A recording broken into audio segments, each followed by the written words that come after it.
restitució cartogràfica del Rec Comtal ve vinculada a Renca a partir de la Carta Arqueològica de Barcelona. Dintre de la Carta Arqueològica tenim unes unitats destacades, que són aquelles unitats, és una fitxa d'unitat que representa elements d'interès o entitats amb personalitat de la història de Barcelona, amb un tret diferencial propi, que li pot venir donat tant per la seva tipologia com per la seva cronologia. Tenim la Ciutadella, tenim les muralles medievals i modernes, tenim les muralles de Bàrquino, l'aqüeducte romà i el Rec Comtal. La Carta Arqueològica és 2014 i que totes aquestes restitucions que anaven circulant en diverses publicacions a partir del 2015, per impuls com no podia ser de la Carme Miró, va ser el que va dir intentem aquestes restitucions que hi ha amb aquest plano que tu has ensenyat, que és el que funcionava, que teníem tots la gent que treballava sobre el rec, intentem fer un pas més enllà i intentem fer un exercici de nova cartografia del rec per intentar situar-lo. I és quan es van posar en contacte les persones d'Àtics que havien estat treballant amb la Carta Arqueològica i amb l'empresa Beclus, que jo represento, que és el que intentàvem nodrir de la informació per poder fer aquesta nova restitució. D'on partim? Partim d'això. Partim d'un traçat de Rec Comtal, d'un arxiu de CAT referenciat amb un dàtum que no és el que ara és el vàlid, diguem-ne, en format de dades vectorial, vol dir que és un vector, amb una geometria de línia, vol dir que no és un polígon, i això és molt important, sense atributs alfanumèrics, vol dir que només tenim una geometria, i sense metadades que documentin l'entitat geogràfica que representa. I on és el Rec Comtal? Hi ha multitud de plànols que s'estan fent servir en el qual el Rec Comtal és representat com una entitat geogràfica. Com no és visible, no és cartografiable a l'actualitat. I torno a dir, i on és el Rec Comtal? Perquè si fem una cerca en les diferents plataformes d'informació geogràfica, tant les municipals com pot ser Carto-BCN, no el trobem, no trobem el Rec Comtal com a entitat geogràfica representada, ni a l'Open Data de BCN, ni a la infraestructura de dades espacials de Catalunya trobem cap mena d'informació, ni a l'Institut Cartogràfic de Catalunya, tot i que pot sortir representat el tram visible, que després també en parlaré.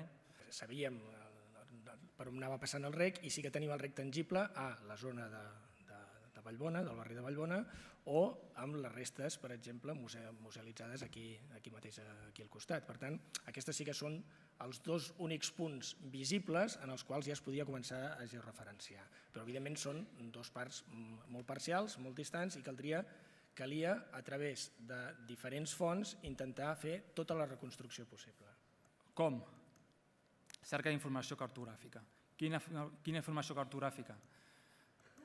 La que ens ofereix la cartografia actual, les intervencions arqueològiques, fotografia aèria històrica i cartografia històrica.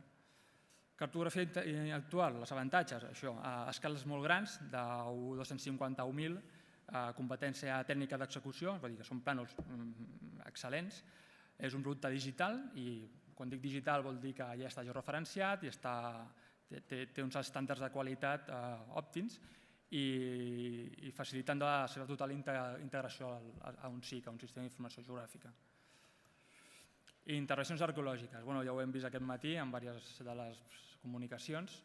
En total, tal com ha dit l'Iñaki Moreno aquest matí, tenim 23 intervencions arqueològiques en el qual el rec està documentat i aquí podeu veure un plànol en la seva localització. Cada punt vermell és una intervenció arqueològica referent al rec.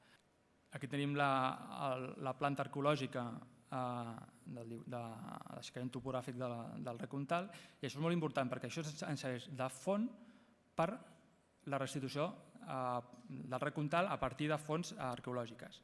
I penseu que l'escala de representació aquí del Rec Comtal és U20.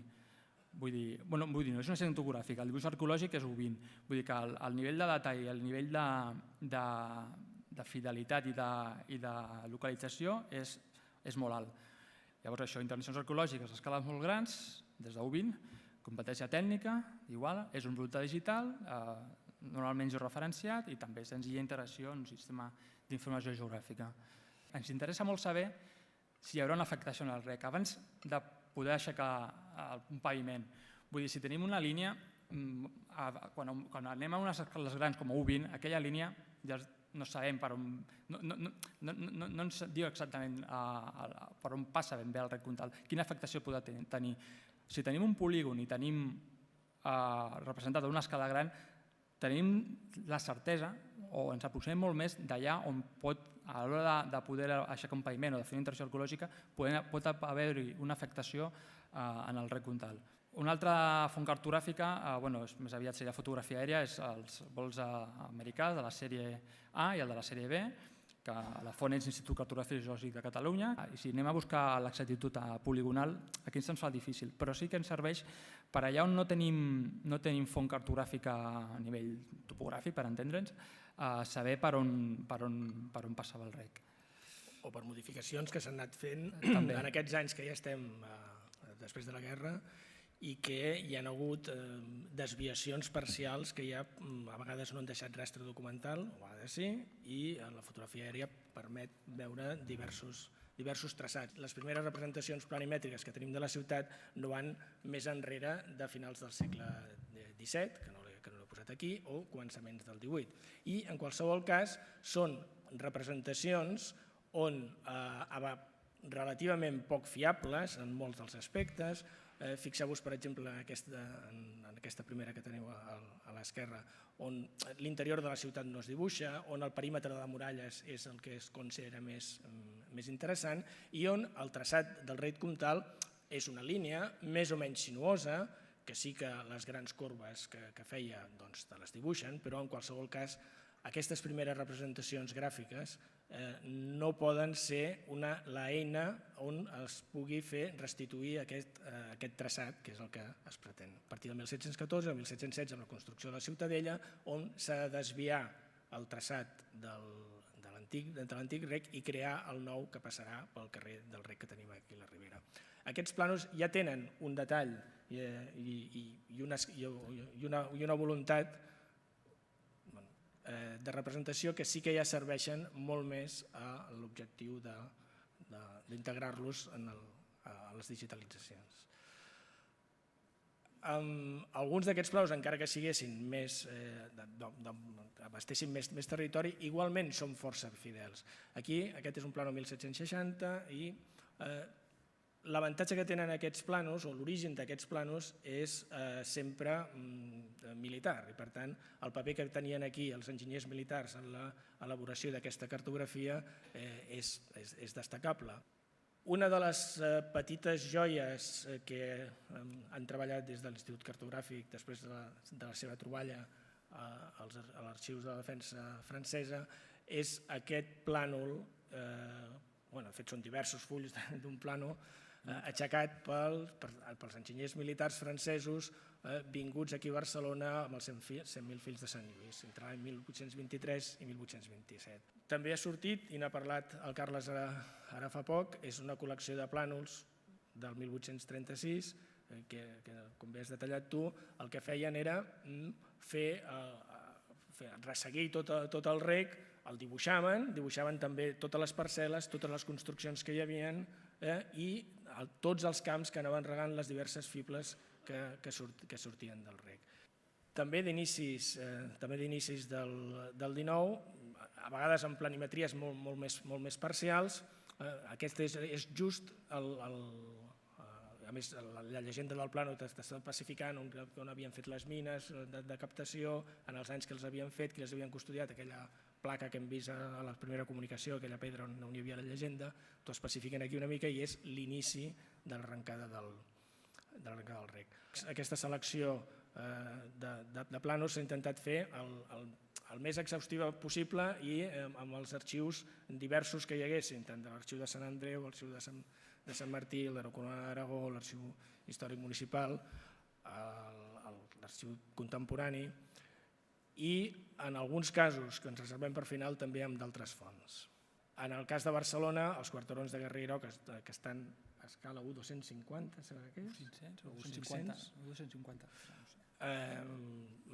El que passa és que és només 1.250, només evidentment agafa la part que és entre muralles, la Barcelona entre muralles, i per tant és relativament parcial el que ens dibuixa, però amb una fidelitat exquisita.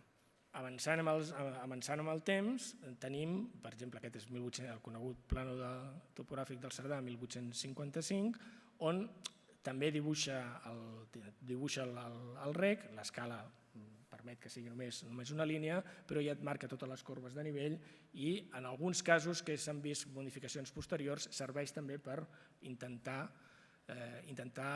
establir aquestes dobles circulacions que a vegades ens trobem.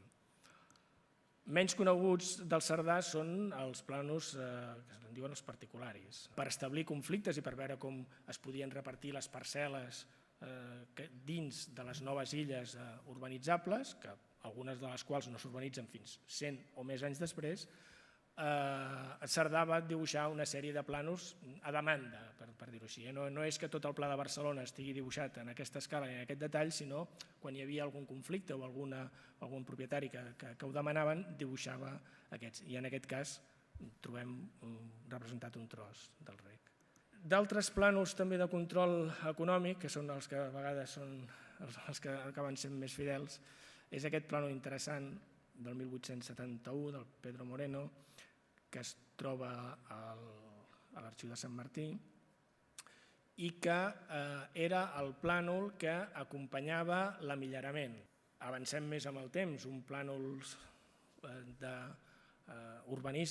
urbanístics del Fernando Romeu del 1916, que he agafat aquesta zona, que seria la zona inicial, la zona de Vallbona, on és un moment en què s'està discutint, després del pla d'enllaços, etc., és com integrar l'eixample que s'havia anat produint a la ciutat amb les noves àrees de la ciutat que encara no estaven urbanitzades o que tenien una inèrcia d'urbanització que xocava amb l'eixample i que per tant s'intentava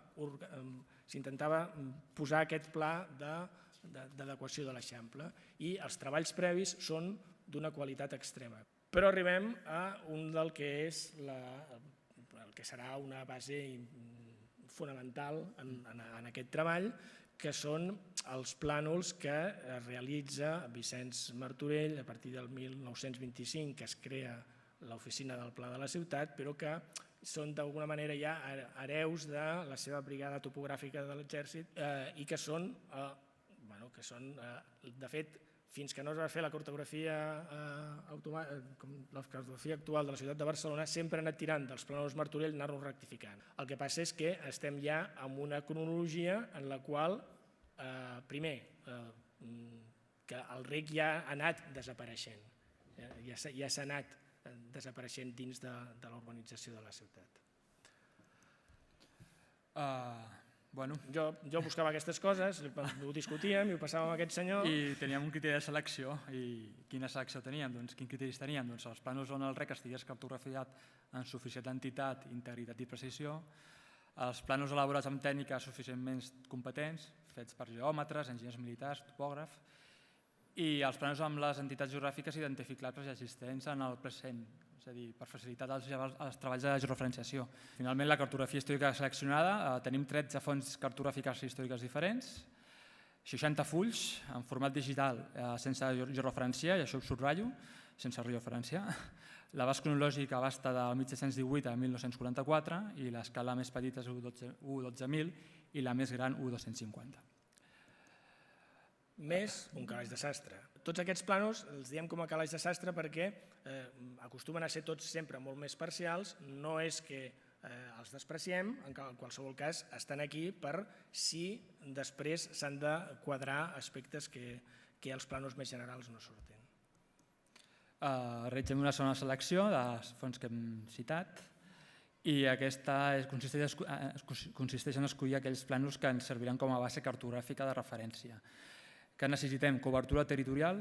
Podem tenir un plànol perfectament vàlid, un plànol fantàstic, però si la cobertura territorial és molt concreta no ens funciona. Que estigui realitzat amb suficient competència tècnica, que sigui un plànol ben fet i que tingui una escala gran per poder dur a terme la digitalització del rec Comtal. L'execució de la restitució cartogràfica del rec Comtal, fent servir un sistema d'informació geogràfica, les seves eines i tal com funcionen és cabdal, és impossible fer-ho d'una altra manera. Hem de dissenyar una base de dades especial i després hem de dur tasques de georreferenciació d'aquests 60 fulls que hem de georreferenciar. El disseny de la base de dades especial, primer definim la geometria, ja hem dit que geometria polígon ens permet tenir una planta del traçat del rec Comtal, no un traçat del rec Comtal, sinó una planta del traçat del rec Comtal en el qual intrínsecament un polígon ens defineix àrees i perímetres.